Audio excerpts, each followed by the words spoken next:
Congratulations and happy Friday to you. Wow, what a week. It's so great to end the week with all of you. And of course, with Greg joining us here on In the Loop. Greg, how are you doing today? I know you've had a really busy week this week. It's been a pretty busy week. And also, I was just like mesmerized watching the intro there. So that's why I was staring off like when we started the show. So just covering that part. But yes, super busy week, but always good to be here. I mean, a big thing in tech this week, anytime it's Apple, anytime Apple has anything, it's a huge deal. And it's a pretty big deal what happened this week. So we're going to be talking about that here on today's show. But it's nice being here with everybody, back here and talking to everyone. And I want to thank people who've been sending messages this week too. I know Sadiq's been sending some comments on some things and sending me some tech products, and everybody else who's been reaching out. It's just always good to be here with you, Winnie, on a Friday. And we have CrossX Fighter there and doing well. Thank you. Answering your question. But yeah, doing pretty good. Awesome. Well, you're the ultimate co-host, so we're so glad that you are continuing with us, Greg. I know you got your show that's doing really well, so congratulations on that. Yes, I want to definitely hear about the tech updates this week. But for those of you who are brand new to the show, welcome to In the Loop. We are definitely live here today on almost 10 different platforms. So don't be shy. Jump in just like Joshua did. Let us know where you're joining us from, how your week's been going. Greg and I love to hear from you. And he had mentioned Sadiq. A lot of people send messages to us as well. So welcome to In the Loop. For those of you who are new to the show, I'm Winnie Sun, longtime financial pro, CNBC council member, Forbes contributor, and host of Level Up, which can be found on NASDAQ. And I'm going to swing it back to you, Greg, because you got to tell everybody who you are as well, if you don't mind. Yeah, absolutely. So Greg Nibbler, longtime tech reporter covering all kinds of different things in the world of tech. But then beyond that, I've been a sports broadcaster. I'm currently a reporter and producer for Fox 12 Oregon. And yeah, covering everything now, the whole world. It's a lot of stuff to talk about. There's a lot of things, but tech is still one that I love to talk about right here. Well, we are so proud of you, Greg. Congratulations on all your achievements, and they are so lucky to have you. And yes, we will take the tech because we definitely need the tech. Now, before we get there, I'm going to start a little bit and let you know how the market's doing. As you know, the market hasn't closed yet. The Dow is up currently about 1.5 points, so just barely up there. NASDAQ is up 46. We'll take it. And the S&P 500 is currently up 7 points. I actually think today's going to be kind of a meh day because, well, let's be honest, yesterday was pretty meh. That's why for those of you who are following me on Level Up, I didn't come yesterday because honestly, there wasn't much to talk about. So I didn't want to waste your time. But yeah, today, kind of me. So this is what I want to start with because I know we have a busy show and I want to make sure we have plenty of time for Greg to update us on tech. So I'm just going to do like really quick updates. One of the stories that I thought was interesting that, piqued my interest, that might pique your interest, was a recent survey that came out of Bankrate. Now, this is all about the topic of tipping in 2023. As you know, when you go to restaurants or whatnot, if you have good service or even service in general, it's usually customary here in the United States to tip, right? Minimum 15, 20%, if not more. And of course, you get great service, that can go much, much higher. Well, they're saying that now they're showing that the majority of Americans, based on this survey, are tipping less for everyday services compared to previous years. In fact, I don't know if you've been to a fast casual restaurant or even like a bakery or whatnot. Sometimes what they do is they have you pay and then you turn the thing over to you and they ask you if you want to tip. But in that case, you're not getting service. You're just paying. But you feel compelled to tip. This was sort of an article that came out in the last few weeks as well. So the whole discussion about and confusion, to be honest with you, about whether or not to tip. Now, the survey, interesting enough, they're saying the worst tippers, believe it or not, are found that men, Gen Zers, and millennials are by far the worst tippers. And interesting enough that women and baby boomers tend to tip the most, Greg. Surprise or not surprise? I think it's just interesting that I'd love to know more about those stats. Yeah, that's really fascinating. I mean, tipping is, I have a lot of respect for everybody in the service industry. So it's clearly if somebody's working hard, you definitely have to tip them. And that's, like you said, that's what we do here in the United States. I know it's not the same in other countries. Sometimes that's built in, but here that's how it is. But it is kind of odd seeing it now some places where you wouldn't normally like customarily see a tip option. And I know it's a whole debate, so I'm not like opening it up for everybody to come after me, but is that a tip worthy thing? Or if you're just handing something over a counter, I don't know. I don't Yeah, know. and It's a difficult thing to determine. it's a difficult question. So I'm curious. I see Sadiq joining us. Thank you so much, Sadiq, for jumping in on YouTube Live. Sadiq, Joshua, many of you, wow, a lot of you on all the different platforms. Let me know your perception of tipping because you're saying that Gen Zers, millennials have really expressed a desire to do away with tipping. To be honest with you, I do feel like it would be good to do away with just general tipping in general. I mean, just add it to the bill so it's just there, so it's a Right. non-issue, but it is a very uncomfortable situation, and I've read a lot about people being unhappy about this. So let's say you're picking up your coffee, or you're like you're picking up your burrito, or and then you sort of feel compelled to tip 15-20%. Well, really all they did was take your order, and the experience wasn't that good, but because of social reasons and stress you feel like you need to. So this is part of Yeah. the article, and they're saying, but here's the thing, the flip side is a lot of businesses should be paying their workers better instead of relying on tips. This is 41% of those surveyed were saying that. So this is one of the gripes, declining trends, just talking about like sit down restaurants, hair salons, barbershops, food delivery. They're saying is one area that's really been impacted, so much so that some people don't even want to have like their food delivered because all these excess fees and tips. They're like, they'd rather just go pick up their food. But once they pick up their food, they're feeling like they're being asked to tip there. So the Yeah. question is, yeah, what's going to happen to the future of tipping? I want to hear your comments on that. So those of you who are with us, Yeah. definitely jump in and let Greg and I know about this. All right. This is my last one, and I'm going to hand the baton over to Greg because I don't want to take up all more time. I want to make sure hear about technology today because that's the big one. So I wanted to share this new term that I heard. It's called labor hoarding. Okay. Labor hoarding, I want to make sure this term is on your radar because people are talking about it more and more. This is where businesses are adopting this concept or this strategy of labor hoarding by maintaining a certain amount of headcount and then scaling back on hiring and layoffs, even despite softening demand, because they're bracing for potential economic downturns. They're saying this is as of the survey. The survey is by the Conference Board and the Business Roundtable, reveal that here in the United States, you see more and more companies doing that. Now, the reason why they would do that, they said, is that some industries are still recovering from pandemic losses. And also, they want to keep some of the talent away from their competition. Actually, I read quite a bit about this at Meta, at Facebook, saying that in some cases, they would actually hold on to employees and have nothing for them to do all day long because they wouldn't want to lose certain engineers and whatnot to other organizations or like their competition. So, yeah, Wow. weird, right? Yeah, that is weird. I mean, I guess, if you're gonna have somebody who is a very, very skilled in one particular thing, you want to hold on to them, but you're just paying them to do nothing. That's an interesting job. They're paying them to nothing. Yeah. And then, you And know, probably pretty well too, I'm going to imagine.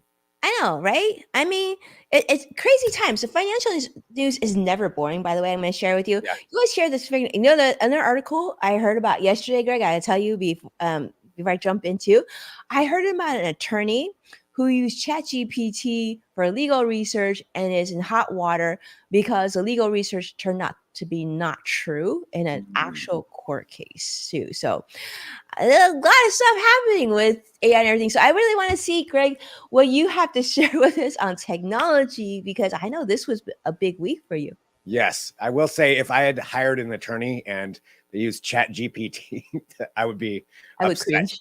I would Yeah, be upset if that if that happened. That costs a get a lot. refund quickly. Yeah, exactly. Yes, tech. Let's talk about that. So Apple this week kicked off the Worldwide Developers Conference. And so this is their huge event that they have every year. Google's got one.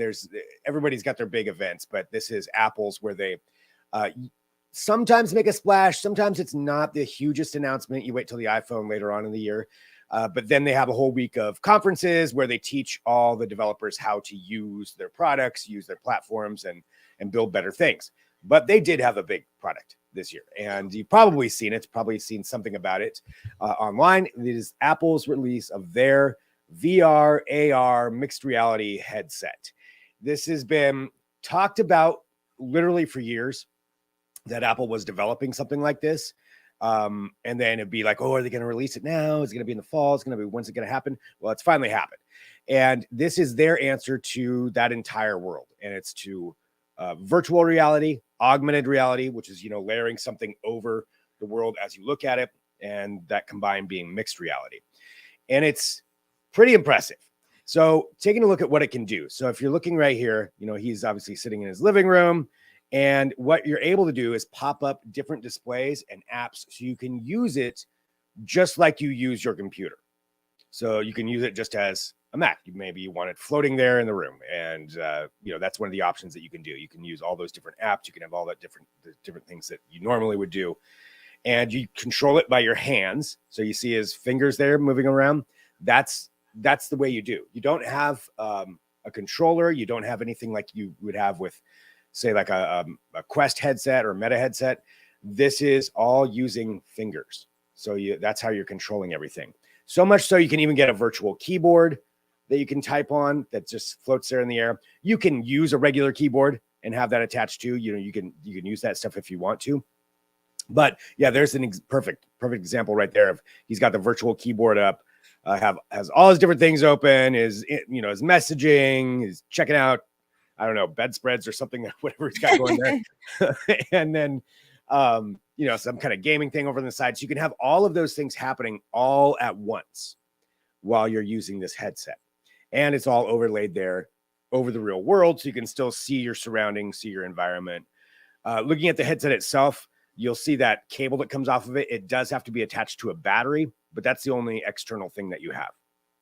So you stick your battery in your pocket and that's about it. Here's an example of the entertainment side. So you can create a virtual screen that is virtually 100 feet wide. So when you're looking at it, so you can have this gigantic movie theater. That's something that we've seen with other headsets as well, but this is just combined in as another feature in here.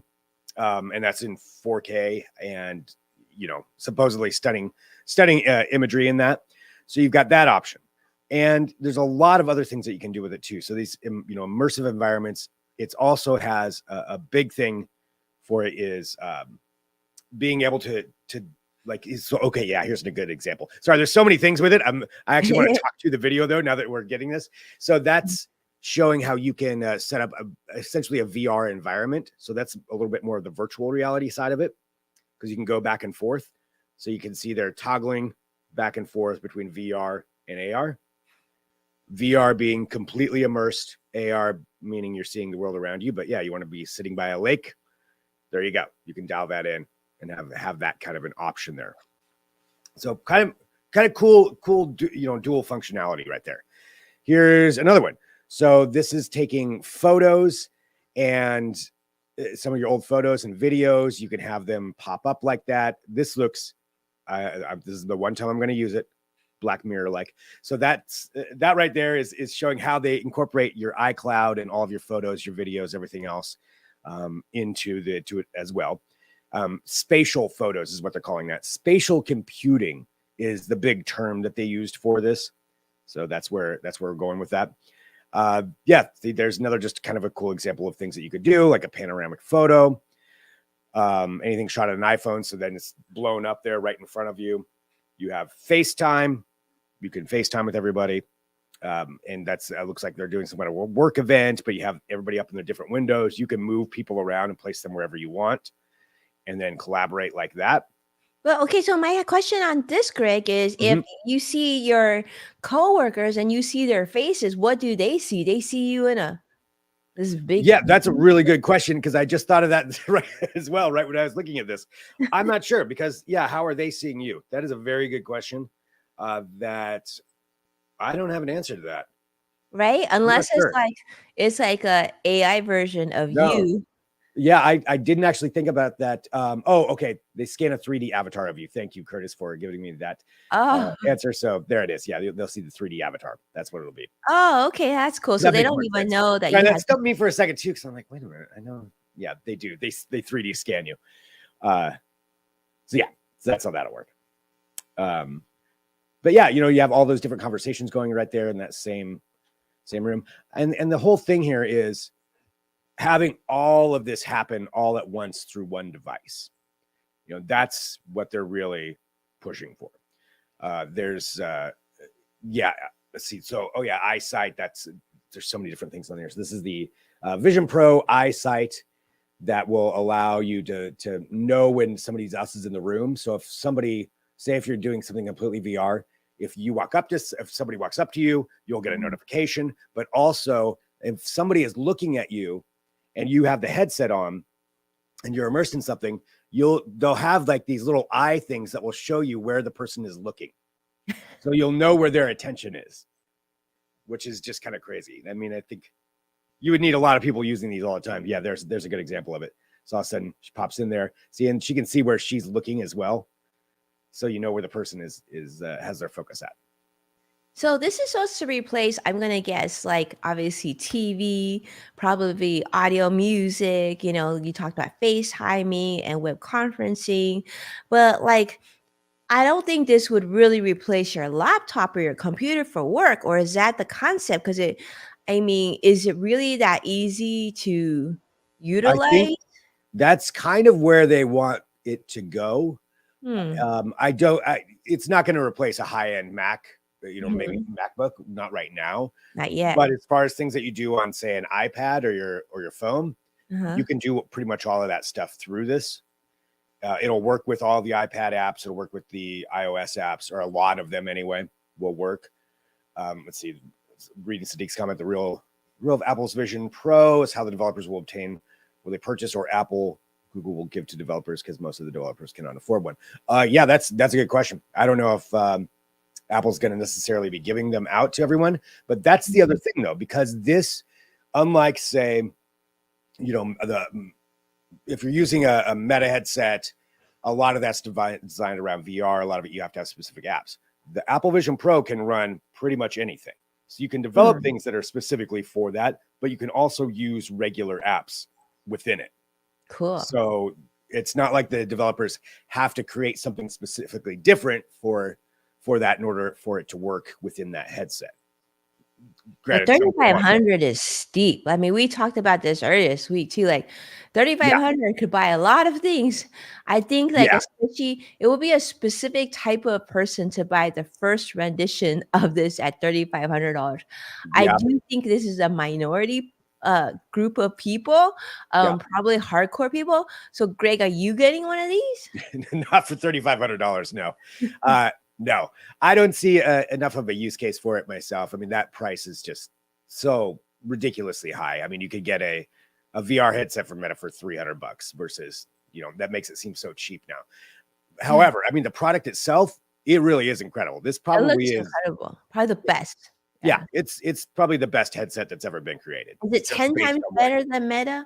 Probably. But like I think like what I would like to see, Greg, is that, the traditional movie theater, I would love them to show up, new releases in this headset. I think that could make it interesting, Yeah, right? Because then you could get the full movie experience without actually having to go there. Like imagine you sitting at home and catching the new like Star Wars or Marvel movie. yep, That I think that would be a selling point. But right now, like we all have other items that can do what this thing can do, and we can hold on to our $3,500 for right now. right, yeah. I mean, that entertainment side, that is something they mentioned too. So different, especially combining it Apple TV Plus and like some And movies. Disney, I think they're bringing. I think Sadiq had mentioned too that they're bringing Disney onto this as well. Disney Plus. Probably, yeah, that Yeah. sounds right. Because one of the things they're talking about with the experience. So going back to that spatial computing, the Mhm, spatial audio that they have in there mhm. is, if anybody has tried spatial audio, you know what I'm talking about. But it's essentially the way that they can direct sound. And I guess for this one, it's pretty amazing what they've been able to do. So spatial audio, if you have right headset or the right, AirPods, it sounds like sound is coming from different places, where it would be in a room. So you're watching something, the bird's chirping over here, or something is clattering over here, and it feels like that's what's going on in the room. That's what they're able to do with this as well. So the sound when you're watching the movie is going to be pretty amazing. But again, getting back to it, $3,500. It is going to be very few people that are going to be purchasing this. I think it's the same people who would go out and buy like the solid gold iPhone or whatever would come out. That's ridiculously expensive. Mhm. That's the market that's going to be getting this, I think, to start off with. The difference here between what they're doing and what, say, Meta is doing, or even Microsoft has their HoloLens, which is very much focused on business purposes. Mhm. That's kind of their market. It's expensive as well, but it's really hyper focused to specific industries. This, they're saying it can be everything all in one. This is definitely the one to get of the three, right? This is the coolest one to get. This is the It just coolest comes one. with a really high price tag, and the usability, I think, isn't quite there yet. Like, if you could do even more, there's got to be something else. I feel like there needs to be one more bigger selling point that's just like, whoa, like a no-brainer. I don't think it's a no-brainer yet. Yeah. No, not at that price. I mean, I think if Mhm. everybody had these, then and the price were down, then you could probably really start seeing some more use cases if you're interacting with people more. I And don't think it's there yet. interesting the timing too, Greg, because we were just hearing how Amazon and Google and all these guys, they want all these companies, I should say, all want their employees back into the office. Like, so why are you launching this now? Because certainly you wouldn't have employees back in the office using these things at their desk, would you? Because why couldn't they just do Yeah. that at home then? Yeah. I mean, that's a good point on that side of things too. It'll be interesting to see where they go with it, if they can get the price down. But yeah, and seeing what else people can do with it. I'm seeing Curtis just made a comment here too. It's probably for developers first to see how it will play out next year. Yeah, Mhm. certainly. Yeah, developers, to see what they can do with it, what they can come up with. I'm sure they're talking to some of the developers who have been working on some of the other VR headsets. Those new experiences, that wow factor that you're kind of mentioning, Winnie. Yeah, that may be coming later. And can the internet handle this too? That's the other thing, right, Greg? I mean, I could see, like, let's say, for example, this would be amazing when you're traveling, right, in your small Oh yeah, space. Like, let's say an international flight or even domestic longer flight, you have this thing, you don't have to carry your laptop and your tablet and everything else. But can the Wi-Fi maintain this on a plane trip, right? Or on a long road trip? Um, I think like that's where it needs to be. And is the internet or the speed of internet able to handle this sort of device on the road? At that point, there are going to be people that could then justify an investment like this. yeah. I mean, it'll probably depend on that. It's doing a lot of the computing power within the headset. I Mm-hmm. believe it's an M2 chip in this thing, so it's a pretty powerful computer of its own Mm, in its own right. But yeah, okay. that would be that would be part of it too. There's a lot of questions, I think, and clearly this first one coming out, I think they know most people aren't going to spend $3,500 to be getting this. They will have some though. There will be people buying this for sure. Very well. But Sadiq was just saying the battery on this is only 2 hours too. So Yeah, so that's that's an that's not issue. the I'm gonna longest guess too. there might be some ways you can add on to that, but yeah. So you know, we'll see where it goes, but it's certainly a big announcement, and it's definitely Apple's big push into this that Mm-hmm. that arena. This is super cool. I hope you get to try one of these, Greg, and let us know how this goes. Yeah, I do want to try one. So Apple reps, I'm available for that. I know there's not very many people who have actually been able to use this yet. They To don't sell actually it yet, try one right? on. I believe even at the Apple event, they wouldn't let them put it on. They Oh. could look at it. There's probably a few people out there who have tried it out. I'm pretty sure, but still, not a lot of people yet have been trying this. But I'm available to do that. So there we go. That was the big thing from Apple this week. Very cool. Thank Apple you so officially much, Greg, for that update. Yes, I did have one last thing. Just because it's this show, I had to find a robot to talk about. So there is a robot. This is one that from actually a university. And it is a robot that is able to cook. So this is a Cambridge robot. Yay! And the way it works is it's a series of arms. And the way this robot works is it actually watches videos and watches other people cook and makes these are salads that they're doing. But it watches that and then it learns it and then it's able to recreate the recipes. What? So you can have one of these at home. And yes, they're filming themselves making these recipes. And then the robot is analyzing all of that, then knows how to do it and then can recreate it. So you really could have a robot chef at home. Oh my goodness. Brain. In theory. Okay, so imagine, you're watching a video of a Michelin chef. I mean, Thomas Keller has videos. I'm just going to say that. So, like, Thomas Keller is making his legendary blah, blah, blah, really hard dish. And then you could have your robot make it. Wow. Talk about solving that tipping issue that we talked about earlier, too. Yep. That's bananas. That is what I want in my kitchen. Wow. This is so cool, Greg. I mean, I love this today's show that you've shared with us. Number one, can you see the future? I mean, just imagine 10 years from now, Greg, like we'll have these devices that we can travel with, we can do work with, right? These headsets that would replace all this major technology that we have. And we probably could do our show on the road just like using these crazy headsets with a 3D avatar that Curtis talked about. And then and then you could have a robot that cooks for you. Hello. That's what I want. It can do it. The AI can handle it, I mean, yeah. If they can cook for you, they can do dishes and they can clean up and do everything else.